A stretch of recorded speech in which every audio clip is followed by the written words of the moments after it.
순종의 삶 제5과 순종과 혀 학습 목표 우리의 절제하는 언어 생활로 하나님께 순종하는 언어 생활을 배울 수 있다. 날카롭고 비판적인 말을 하는 사람들이 있다. 당신이 인도하는 성경 공부 그룹의 한 부부가 어려운 문제에 봉착해 당신과 이야기하고 싶어 한다고 가정해보자.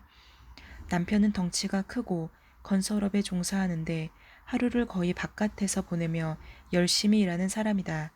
아내는 가냘프고 연약하지만 다윗이 물 맷돌로 골리앗을 물리쳤던 것만큼 능숙하게 혀를 사용한다.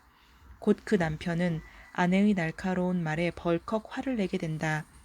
저렇게 나를 무시하다니 정말 못 견디겠어. 남편은 불평한다. 왜? 위대하고 영웅적인 분께서 자기 자신도 챙기지 못하다니. 아내는 빈정거린다. 남편은 눈살을 찌푸리며 머리를 흔든다. 더 이상은 못 참겠어. 나는 아내를 사랑하는데 아내는 나를 혀로 죽이고 있어. 종종 우리 마음속에 있는 적개심은 언행을 통해 표출된다.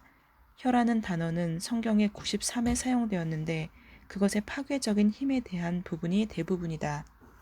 혀의 채찍 욥기 5장 21절 내 죄악이 내 입을 가르치나니 내가 간사한 자의 혀를 좋아하는구나. 욥기 15장 5절 그는 비록 악을 달게 여겨 혀 밑에 감추며. 욥기 20장 12절 온순한 혀는 곧 생명나무이지만 패역한 혀는 마음을 상하게 하느니라. 잠언 15장 4절 혀는 곧 불이요 불의의 세계라. 혀는 우리 지체 중에서 온몸을 더럽히고 삶의 수레바퀴를 불사르나니 그 사르는 것이 지옥불에서 나느니라. 야고보서 3장 6절 혀는 능히 길들일 사람이 없나니 쉬지 아니하는 악이요 죽이는 독이 가득한 것이라. 야고보서 3장 8절 이곳으로 우리가 주 아버지를 찬송하고 또 이것으로 하나님의 형상대로 지음을 받은 사람을 저주하나니 한 입에서 찬송과 저주가 나오는도다. 내 형제들아 이것이 마땅하지 아니하니라. 야고보서 3장 9절로 10절 분노한 마음 깊은 곳에서 나오는 악의적인 언어들보다 스스로를 더 더럽게 만드는 것은 없다. 하나님을 기쁘시게 하고 우리 주님께 영광을 돌리는 삶을 살려면 절제하는 언어 생활을 배워야 한다. 야고보는 누구든지 스스로 경건하다 생각하며 자기 혀를 재갈 물리지 아니하고 자기 마음을 속이면 이 사람의 경건은 헛것이라. 야고보서 1장 26절 라고 말한다. 1. 혀의 영향력 야고보서 3장 1절로 12절을 읽으라. 내 형제들아 너희는 선생된 우리가 더 큰 심판을 받을 줄 알고 선생이 많이 되지 말라. 우리가 다 실수가 많으니 만일 말에 실수가 없는 자라면 곧 온전한 사람이라. 능히 온 몸도 굴레 씌우리라. 우리가 말들의 입에 재갈 물리는 것은 우리에게 순종하게 하려고 그 온몸을 제어하는 것이라.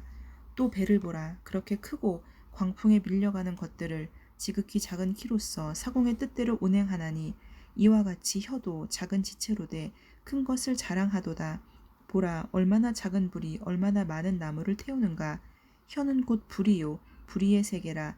혀는 우리 지체 중에서 온몸을 더럽히고 삶의 수레바퀴를 불사르나니 그 사르는 것이 지옥불에서 나느니라. 여러 종류의 짐승과 새와 벌레와 바다의 생물은 다 사람을 길들일 수 있고 길들여져 왔거니와 혀는 능히 길들일 사람이 없나니 쉬지 아니하는 악이요 죽이는 독이 가득한 것이라.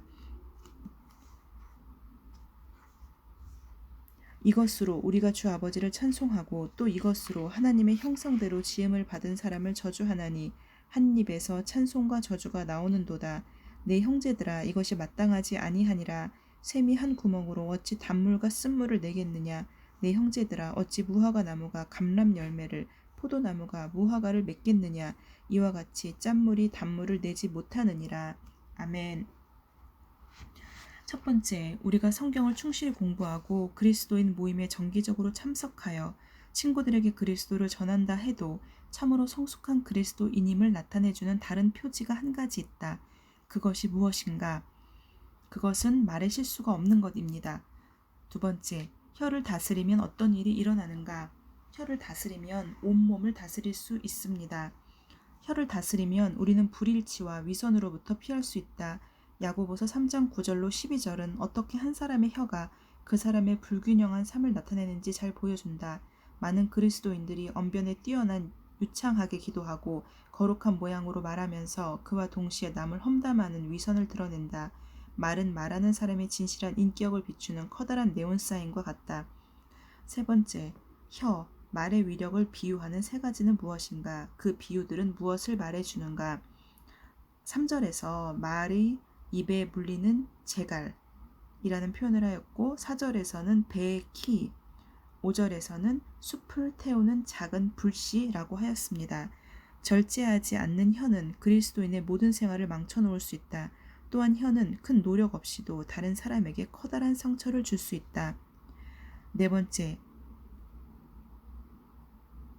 우리가 무심히 하는 험담 및 몇 마디가 다른 사람에게 얼마나 큰 상처를 줄 수 있는가, 다른 사람의 파괴적인 말의 불씨로 고통을 받았던 경험이 있는가 나누어 보라. 물론 그 순간 기분 나쁘고 고통을 받았던 경험이 없었던 것은 아니지만 사실 그러한 고통도 하나님을 만나면서 많이 치유가 되었고 그 사람을 이해하게 되었던 것 같습니다. 오히려 지금 순간에서는 그 사람들로부터 받은 고통이 더 기억에 남는 것이 아니고 내가 주었던 고통을 오히려 더 회개하는 그런 시간이 되는 것 같습니다. 이 혀로 인한 죄. 첫 번째, 잠언의 다음 구절에서 혀, 말로 짓는 죄를 적어보라. 6장 16절에서 19절. 여호와께서 미워하시는 것 곧 그의 마음에 싫어하시는 것이 67가지이니 곧 교만한 눈과 거짓된 혀와 무지한 자의 피를 흘리는 손과 악한 계교를 꾀하는 마음과 빨리 악으로 달려가는 발과 거짓을 말하는 망령 등 증인과 및 형제 사이를 이간하는 자인이라. 이 구절에서 혀로 짓는 죄는 거짓된 혀, 그리고 거짓을 말하는 망령된 증인, 형제 사이를 이간하는 것입니다.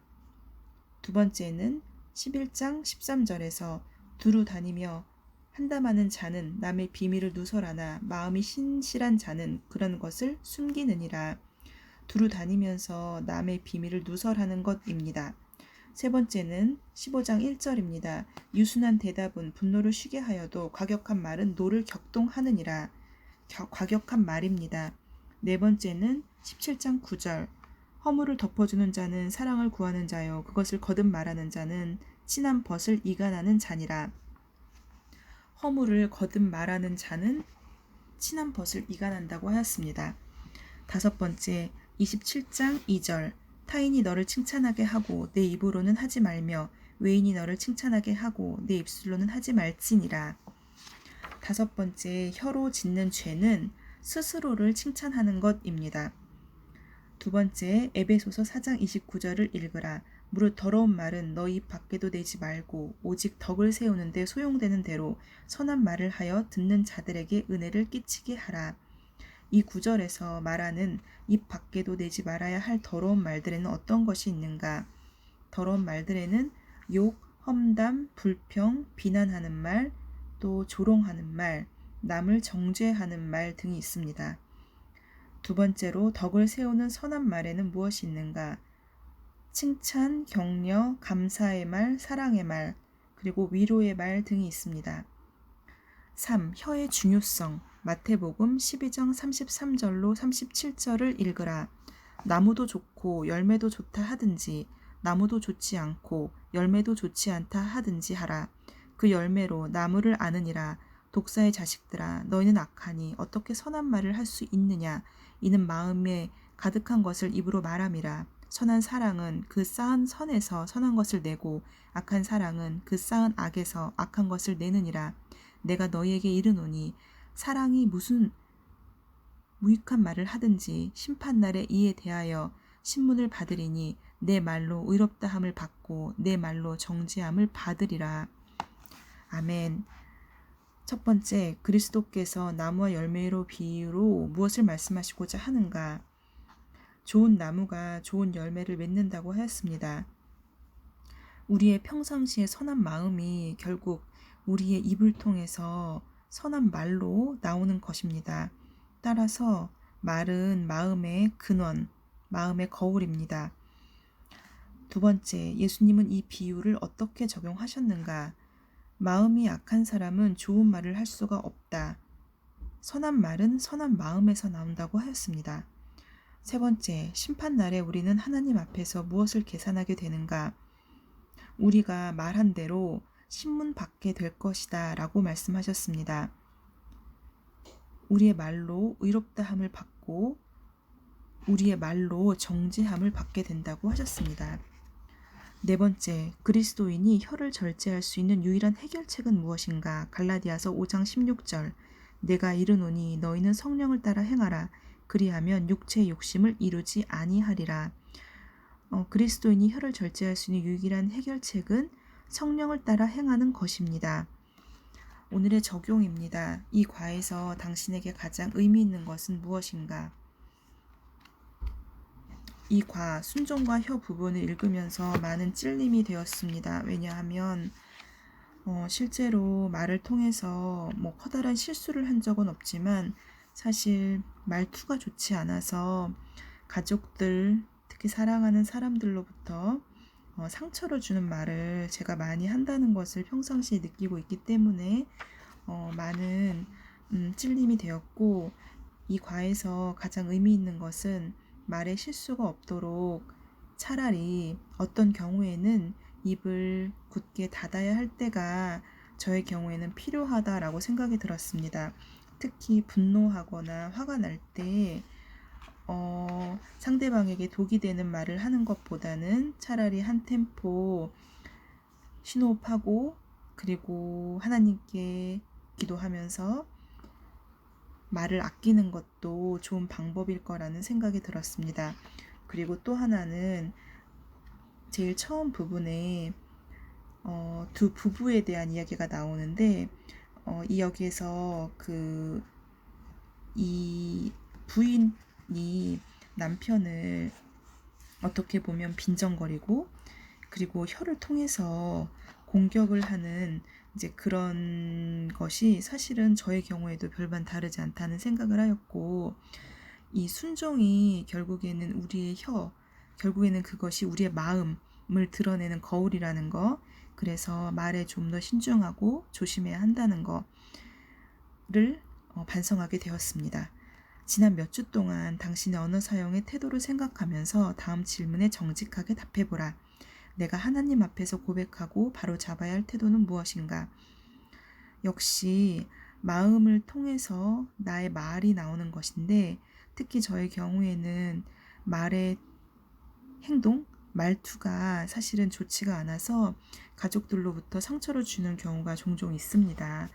그래서 말투를 부드럽게 하기 위해서 더 노력해야 하고, 마음에 진실된 마음을 담아서 이야기해야 되는 것, 이것이 제가 바로잡아야 할 태도인 것 같습니다.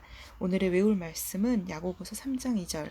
우리가 다 실수가 많으니 만일 말에 실수가 없는 자라면 곧 온전한 사람이라 능히 온 몸도 굴레 씌우리라. 아멘. 오늘은 순종과 혀에 대해서 함께 말씀을 나누었습니다. 샬롬.